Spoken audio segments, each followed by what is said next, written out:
Hello Twin Flames, this is Victoria and I'm here with your daily energy check. Today we're gonna do an ancestor message reading. So it will be a main spread, but the intention is that we're gonna hear from the ancestors. And actually it was funny, for those of you watching my daily updates on the regular basis, you know that this weekend I was commemorating the Chinese New Year, and Happy New Year, by the way, to those who celebrate. Happy Year of the Dragon. I am a dragon, so to me this was very special. But yeah, I was talking about honoring ancestors primarily because I do have Chinese Mongol ancestors like a few generations back. If I trace that, I definitely have ancestry there. So to me, this is a special occasion because of it. But it was funny that I was reading some info on that yesterday in a very kind of like commercial sort of message. But it was about honoring ancestors. Like, this is a big part of the tradition in general. For Asia, for those who actually celebrated, it's a big deal. And believe me, I was in Asia around that time 1 year. I was in Thailand around that time, and I was in Hong Kong around that time. And it's such a big deal. Like, even with a very brief visit that I had, I understood enough of how big it is, that it lasts for like 2 weeks. It is incredible, right? And like, a big part of this celebration is actually about honoring ancestors. So I feel like it's very timely to do this read. So whether your ancestors are Chinese, Irish, or Native American, we are welcoming all of them today to help us, guide us, and give us some inspiration maybe for the coming days, coming weeks. Okay, so we're gonna start with an ancestry. It's called Ancestors and Angels deck, my newest deck. I actually will get a book ready so that we can read the extended message. That was the spiel to preview the reading. I hope you're just as excited as I am. And let's get started. The first card will be for Divine Feminines watching. Oh my gosh, oh my gosh. Happy New Week, guys. I have finished posting all of the zodiac sign readings, so please head over to Mindful Bamboo and check those out. Oh, okay. So the card is Earth Mother.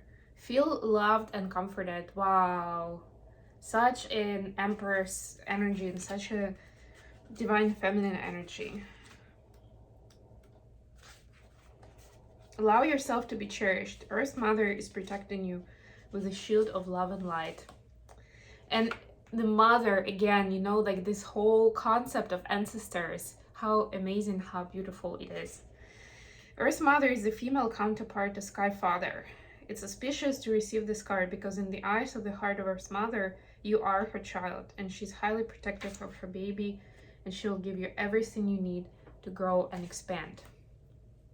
And finally, the extended message. You may have felt overwhelmed, out of control emotionally recently. I know I can say +1 to that. But you're now moving back to your natural center, and this will bring you to a place of clarity and openness. If you have felt ungrounded, know that Earth Mother is here to root you and help you regain your sense of strength. You may not feel like a child, but in the eyes of the divine, you are a child of light, and it's important you know that and feel loved. If you have had challenges with your mother or with being a mother yourself, know that the energies of mother healing are with you to help clear any ancestral blockages that are preventing you from making the sacred love connection. You are being guided to make choices that are based on love. So this is mother wound healing, big time. And to me, they're saying whether it's with your mother or being a mother yourself, but to me, they are very closely connected. And I haven't really felt that connection until last year, when I had a real chance to heal it for myself and vision of myself as a mother. Okay, let's see. And this is also a beautiful juxtaposition of you being a child and a mother at the same time, which I find is pretty incredible, which we also should remember, right? And I think we do remember. Wow, for masculines, the direction guardian, choose your path, a very masculine energy. Look at that. Like the twins really are getting guidance from, respectively, from the feminine ancestors and masculine ancestors.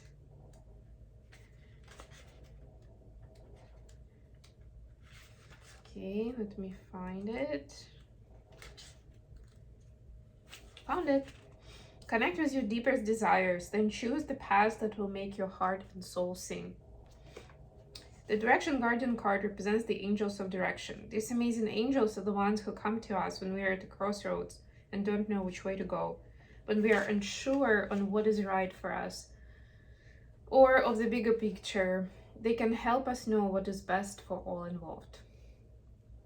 Your path isn't set in stone, and your angels and guides have no expectations for you, nor should you have any for yourself. There are many directions you can take. None of them are wrong, as they all hold perfect opportunities to grow and to learn.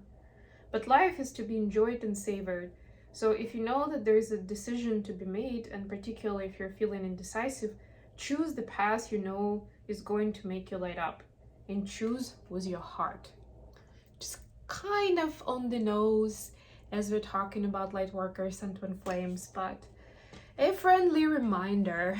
It doesn't hurt your mind game, right? And it's not like, oh my god, obviously we know that, but it's like, have you checked yourself today? The decisions that you're making, maybe a decision you're struggling with today, are you employing that principle? Are you making that decision out of heart? Because a lot of times, like, even the topics, the themes may seem very much outside of the spiritual realm, or even like mental, you know, psychological. So it's like not question of integrity, not on the surface at least, right? But if you unpack it, you will see, like, I don't know, maybe you're deciding who's gonna do your taxes this year, or, you know, like to report last year. In the States, it's a very big deal and a very hot topic for the first quarter of the year, right? So maybe you're deciding between, like, I don't know, some kind of an app and an actual person, right? Or doing it yourself because you feel confident, right? And like that could seem like very far away from spiritual life, but it actually isn't. And when you look closer at those options, you will see and you will feel it with your heart what actually is in more integrity with your beliefs, your needs, and your wants. Okay, let's do, I've got the Spellcaster Tarot today, one of my favorite decks. To me, it's like the classic, but one of those timeless classics. Three of Cups, look at that. We have the Valentine's Day today, so I guess this is to commemorate those people who are going to be celebrating. And by the way, if you don't feel bad. But my personal thought on it is that you can always, even if you don't have somebody to celebrate with, or you just don't celebrate in principle, it's still a nice opportunity to show yourself extra love and to do something nice for yourself, whether it's a tasty treat, whether it's a long bubble bath, I don't know, maybe shopping for something because you haven't bought anything to yourself for months, because maybe you've been taking care of kids or a partner or just everybody else around you, right? Like it can be something, or maybe plan a trip that you've been putting off, but finally now it's like, yes, I'm doing this weekend break, I don't know, in the forest or by the beach, and I'm booking it today, right? Why cannot that be a present to yourself? And that to me, although it doesn't look like Three of Cups, but to me it's definitely Three of Cups energy. Bottom of the deck here, the Star. You see, like, shoot for the stars. Go big or go home. The Star is actually also an Aquarius energy. She's also a little bit on the nose since we are in Aquarius season. We've been talking about it a lot. But that's a big part of it, right? Because these transits and the Aquarius energy in general, and I'll speak a little bit more about Mars and Venus in Aquarius tomorrow. Mars is moving into Aquarius tomorrow, and Mars and Venus are the masculine feminine energy, so I'm gonna speak a little bit more about that. But yeah, basically that's the point, right? That's how transits work. We have these transits happening during Aquarius season in Aquarius energy, and it intensifies the nature of Aquarius in different ways. And this Star card, it represents that nature. of shooting for the dreams, of seeing things globally, right? Imagine seeing things from a perspective of a star. Wow, big difference from where you see it. Okay, feminines, your energy right now is King of Cups clarified by Two of Cups. Looks a little lovey-dovey, but with King of Cups, not so much. It's a very kind of medicinal level of spiritual connection, healing, and emotion behind it. What do I mean by that? It's like, I was actually watching a video around limerence and feeling of shame yesterday, which is like kind of like towards love, infatuation, all those good things, but also showing like the unhealthy aspect of it, right? And it's like the video was great, by the way, but the more I was reading it, I was getting a little depressed and like, oh my god. Like, you know, like you may feel, especially with the twins, right, you may feel like you find this one and only in the face of your DM or DF, and then it may turn out that it's like an overcompensation of your feeling of shame, and then maybe also like this is not working because of this blocks, and it all quickly becomes a little boring, but also kind of depressing, and you know, kind of surfacing guilt and shame on their own, right? Like, oh my gosh, I'm in such a bad shape, or like I can't even feel good about feeling good about my person because maybe it's not the right feeling to have. Maybe it's limerence, which is not great, not healthy, and it's not healthy. But yeah, there is a lot to unpack there. Story for another day, or you can search it yourself. But what I'm trying to say is this is a very much of a kind of like, what are my triggers? So I feel like I don't feel good with my twin right now because of ABC, like pick top 3. What are the themes, right? And what can I learn from it? What can I take onto myself? Of how do I improve it? And it doesn't necessarily mean like in the mirror exercise that like, oh my god, they're not showing me attention, that means I have a problem with seeking for attention. No, not maybe, but not necessarily. Don't take it like 100% match for match, right? Maybe like it could just be their problem. Maybe you've already healed it. It's more about how do you feel exactly, right? And again, this is like that medicinal level, right? Almost like psychiatric level. If you are freaking out, it's panicking, you're like desperate, yeah, there's a good chance that there is a problem on your side and it's highlighting it to you this way. But if you're like looking at it a little bit, like zooming out and seeing it from a star's perspective, like, wow, yeah, this problem, this person has got some problems in this area, right? Maybe it was commitment, maybe it was, you know, just attachment style, something else, like, but you can see the wisdom in it and you can see it objectively and you do not freak out. You're like, yeah, I understand that that's not the relationship I want. This is not okay. I'm not agreeing to it, right? And depending on where you are with your twin, you can talk about it, or you can decide to leave if you see that there's no agreement or whatever else, right? But that's what I mean here. So there is an invitation right now to look at whatever is or isn't working in that way. See what immediately comes to your attention. Wow, this becomes a long reading, but there we go. That's the ancestors talking. We've invited them around now and we need to hear them out.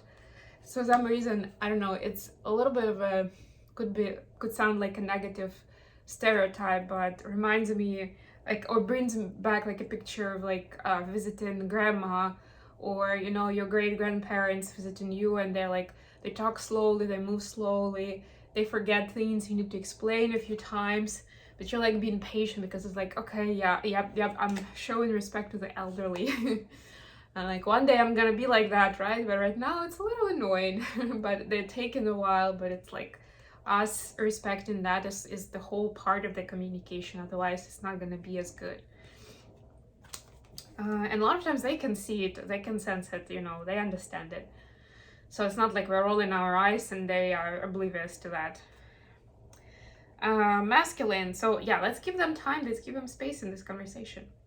You have Ace of Cups clarified by Six of Cups. How beautiful is that? So for masculines, there is a rekindling with like the primary aspect of love, without the agenda, without manipulation, without power struggle, right? That's why it brings back the childhood memories and like going back to maybe a friendship with a pet or other children, all right? Like when there was no domination, there was no like special implied meaning to the conversation, right? Like, for example, when kids communicate with adults, or essentially adults communicate with kids, they oftentimes do have those like extra reservations or extra agenda points, right? To be very mindful of what they say, how they say, what kind of relationship they're building. For kids, it's always very innocent, right? Or at least for a long time, right? Let's say first few years of life. It's very much instinctual, right? It's very sincere. So they're being brought back to what that feels like, what that could look like, and how much that has a right to stay in the adult love and life. Yes, thank you. Freudian slips. That it's not like it's a fairy tale or it's childish, and when we're adults we're supposed to like always have that strategy, right? Always working the situation, trying to make the most out of it, especially if you consider yourself, you know, a smart person. Why not?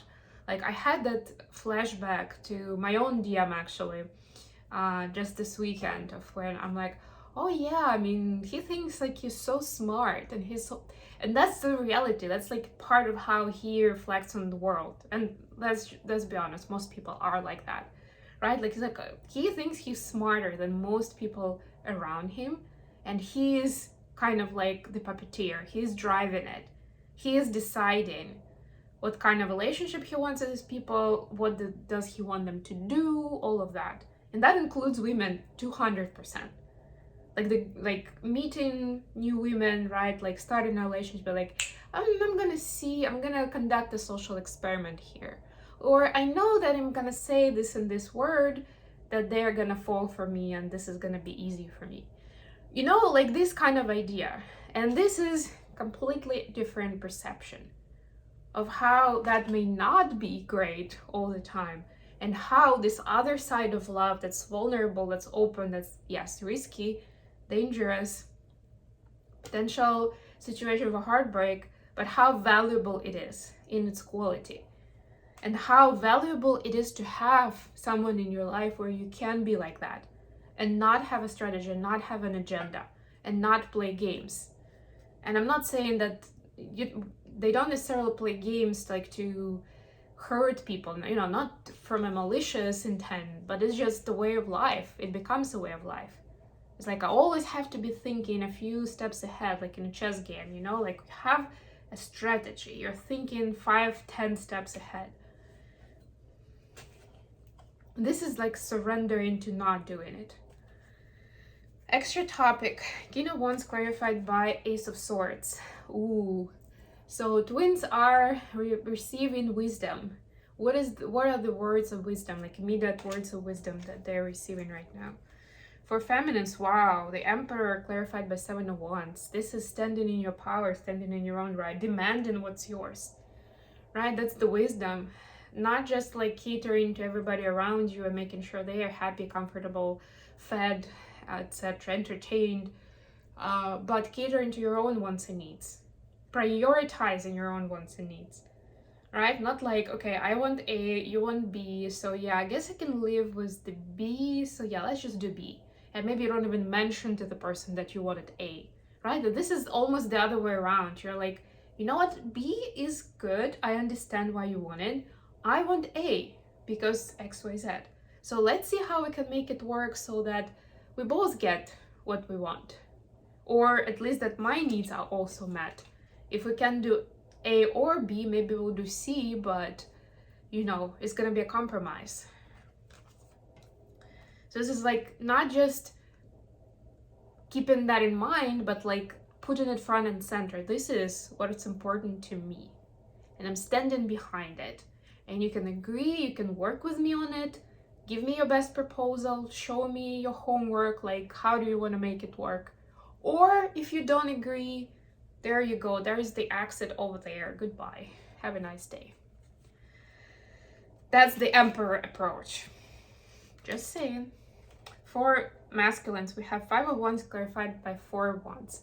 Yeah, so they understand that their vision of connection and commitment and marriage was tainted a lot by the stories around them, but maybe some past experience, but a lot of it by stories, so friends and family, movies, you know, and you know, this could be all kinds of things. It will be different for every person, right? Maybe like story of like a brother, a cousin, and someone else. Like this could be specific people, and that's why it feels so real. Like, yeah, that's the truth. That's what happens.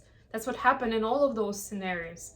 That's how bad it is for masculine to be in these connections, and I don't want that for myself, right? But now it's like revisiting of like, this was a faulty story, or I mean, people who were in the stories were not healed themselves. So maybe that's the trick to it, right? Coming into it with the right tools, being open-minded and supporting each other through the healing process, and finding somebody who is doing the work. Like, you know, all these things. Like, it doesn't have to be the same, and probably won't be the same because you're approaching it differently. So why deny it? Why kind of like resisting it so much? It's more like, it's not even denial, it's just like actively like pushing it away. That's what I'm seeing in the picture. Like, no thank you, nope, not for me, right? But this is like the vision of, it's not really a vision of how can I make it work, but this is a part where DMs are seeing that may not have been the whole truth, right? Just because those people had that experience doesn't mean that it's always like that, and doesn't mean that I'll have the same story. Messages from feminines to masculines. I kind of rolled around the cards, but I'm going to take them upright because I'm pretty sure they came out upright. The 9 of Wands, clarified by Ace of Pentacles. So yeah, feminines can feel that masculines want this new beginning. They want it too, right? And they know that there is some fear, but they know that like behind the fear, there's actually some real work happening. There is progress, and there is like enhancement to individual lives. So they see the value in it, that they want masculines to know that they're not worried, right? That we have enough time, and it's very important to be internally and externally ready for this, for the next step in the physical. But it's close, it's on the horizon. When we see Ace of Pentacles, it's definitely somewhere, if not on the table, then somebody is bringing it to the table right now as we speak. Message from masculines to feminines. The Hierophant clarified by 5 of Cups. Yeah, so this is like what could have been kind of a message, and masculines understand that part of the falling out with the feminine was caused by their lack of structure and or understanding of values, so lack of moral values in general around certain topics, right? Like when it was just happening automatically, just like instinctively, but at this point in our life, the instinct is not the same as over here with little boy at 5, right? Like when we are adults, it's the instinct is already driven by a lot of trauma and a lot of fear, right? And so it's like there is an automated program for pretty much everything, but there is a fault to it, right? Like it has its pros because it's quick and it's supposed to protect the person, but the cons are that they're very simple. They don't cater for details, right? They don't see like this could be a limitation of that experience, right? So it's like, that's why it's so important to bring back the conscious side of things, right? To be aware of why you're making the choices you make, or why you're afraid of certain things, or even talking about certain topics, right? So masculines are looking at that, and they want to tell the feminists, because this is also kind of a public commitment, I would say, right? Being together in public. So they want that, but they understand that it won't just happen overnight because of how intricate and different this connection is, and also because they want to do better. They already seen how it went wrong, how it went sideways, and they don't want to just go into it with the same approach and mindset. So they're figuring it out for themselves. They're finding their mentor, their higher power, their coach, whatever, whoever that is, that somebody that can guide them to something happier than what used to be. Okay, I hope this was useful for you guys. Thank you so much for joining me today. Don't forget to like the video, subscribe to my channel, and share the video with others. Until next time, bye.